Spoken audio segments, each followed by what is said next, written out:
മോൾക്കപ്പ ഇനിയും ചാൻസ് കിട്ടാൻ സാധ്യത കൂടുതലാണ്. കാരണം പൊന്മാനത്തൊക്കെ അഭിനയിച്ചില്ലേ, പിന്നെ സിനിമാ നടിയായി എന്ത് വേണം? ഹീറോയിനായി. നടനായിട്ട് ആരെ വേണം? മറ്റേ വിജയിയുടെ മോളായിട്ട് അഭിനയിച്ചാൽ മതിയല്ലോ. നായകനായിട്ട് ആരാ വേണ്ടേ? വിജയ് ഫാനാണോ? എത്ര ഇഷ്ടമുണ്ട് വിജയനെ? ഭയങ്കര ഇഷ്ടമാണോ? എങ്ങനെ പ്രകടിപ്പിക്കോ ഇഷ്ടം? അത്രയ്ക്ക് ഇഷ്ടമുണ്ട്. ഒരു തവണ കാണാൻ കിട്ടിയാലോ? അത്രയ്ക്ക് സന്തോഷം.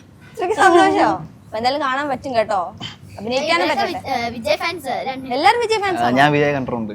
കണ്ടിട്ടുണ്ട്. വെച്ച് ഷൂട്ടിലുണ്ടായിരുന്നു. മറ്റേ ഈ ഇടയ്ക്ക് ഗോട്ടിറങ്ങിയില്ലായിരുന്നു, ട്രിവാൻഡ്രത്ത് വെച്ച് അകത്ത് കയറി. നമുക്ക് ഫോട്ടോ ഒന്നും എടുക്കാൻ പറ്റിയില്ല. അടുത്ത് നിന്ന് കണ്ട് വിജയണ്ണ എപ്പോഴും ഇടിക്കുന്ന കണക്ക് തന്നെ. അവൻ വിച്ചു ഉണ്ടായിരുന്നു കൂടെ. ഞങ്ങളുണ്ട് ഒരുമിച്ചാണ് പോയത്. ഒരുമിച്ച് പോയി. അവനെ എന്നെ കൊണ്ടുപോയത്. അവൻ വിജയ് ഫാൻസിൽ പ്രസിഡന്റ് ആയിരുന്നു. ഇവിടെ കൊല്ലം കൺവെൻഷൻ എന്ന് പറയുന്ന ഒരു പ്രസ്ഥാനമുണ്ട്. അപ്പം അതിൽ പ്രസിഡന്റ് ആയിരുന്നു ഇവൻ, ഓരോ യൂണിറ്റ് ബേസ് ചെയ്ത്. അപ്പം അവർ വഴി ഞങ്ങളെ കൊണ്ടുപോയായിരുന്നു വേണ്ട. അപ്പം ഞങ്ങളെല്ലാവരും കൂടെ കയറി വിജയെ കണ്ട്. സംസാരിക്കാനൊന്നും പറ്റിയില്ല, ജസ്റ്റ് ഒന്ന് കണ്ട്. ഇവൻ പറഞ്ഞ് തിരിഞ്ഞു നോക്കാൻ. അങ്ങനെ തിരിഞ്ഞു നോക്കിയാൽ ടാറ്റു എടുത്തപ്പോഴത്തേക്ക് വിജയണ്ണ പറഞ്ഞ് വരാൻ പറഞ്ഞ്. ഞങ്ങൾ ഓടിച്ചെന്ന് രണ്ടുപേരും കൈയിലങ്ങ് ഇങ്ങനെയൊക്കെ ഇടിച്ച്. അത് ഭയങ്കര വലിയൊരു മൊമെന്റ് ആയിരുന്നു. കിട്ടാവുന്നൊരു. ഞാൻ ഏകദേശം 7ാം ക്ലാസ് തൊട്ട് വിജയ് ഫാനാണ്. പിന്നെ +1 +2 ഒക്കെ ആയപ്പോഴത്തേനും മനസ്സിലായി ഫാൻ ബേസ് വേറെ, ഒരാളെ ആരാധിക്കുന്നത് വേറെ. അങ്ങനെ. പിന്നെ എനിക്ക് മനസ്സിലായി സിനിമയിലെ അഭിനയം, ഒരാളെ ഫാൻ ബേസ് എല്ലാം ഒരാരാധന മാത്രം. ഈ ഹരി ശരിക്കും ഷിബു എന്ന് പറയാൻ വന്നേ.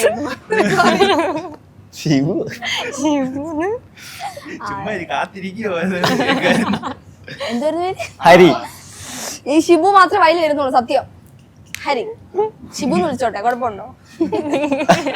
വിളിച്ചോ കുഴപ്പമില്ല, ഇനി വിളിക്കാനുള്ളതല്ലേ. പൊതുവെ വീഡിയോസിലൊക്കെ കുറവ് വരാൻ സാധ്യത എന്താ? കുറവായിട്ട് വരാൻ മുമ്പൊക്കെ കണ്ടിന്യൂസ് കാണാറുണ്ടായിരുന്നു, പിന്നീടായപ്പോ വീഡിയോസ് കുറവായിരുന്നു. ഗ്രോത്ത് കൂടി വരുമ്പോ വീഡിയോസ് കുറയുമോ?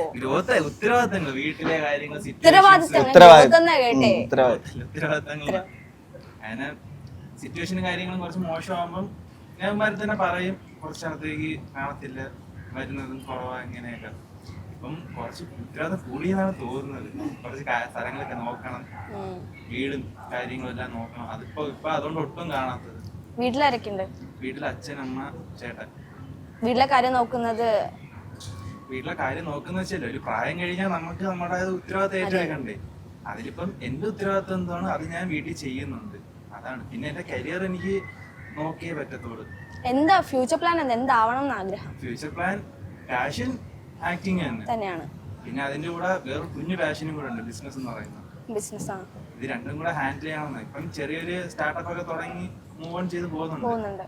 അതിന്റെ കൂടെ ഈ ആക്ടിങ് കൂടെ നോക്കണം. അത് ഒരു 6 മാസം ഞാൻ ടൈം വെച്ചിട്ടുണ്ട് അതിന്.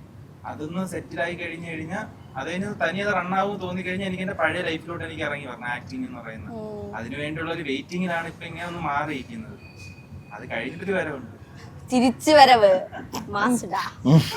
ഒരു ബാക്ക്ഗ്രൗണ്ട് മ്യൂസിക് ഇട്ടേ. ഏതാണോ, KGF-ലെ വേണോ ബാർക്കോയിലെ വേണോ? നീ ഇടാൻ നിക്കല്ലേ. വാട്സാപ്പ് വഴി ഇംഗ്ലീഷ് പഠിക്കാൻ ഇംഗ്ലീഷ് കഫേ ഉള്ളപ്പോൾ ഇംഗ്ലീഷ് ഒരു വിഷയമേ അല്ല. English cafe, we present you the perfect English. WhatsApp now 9633 888 575.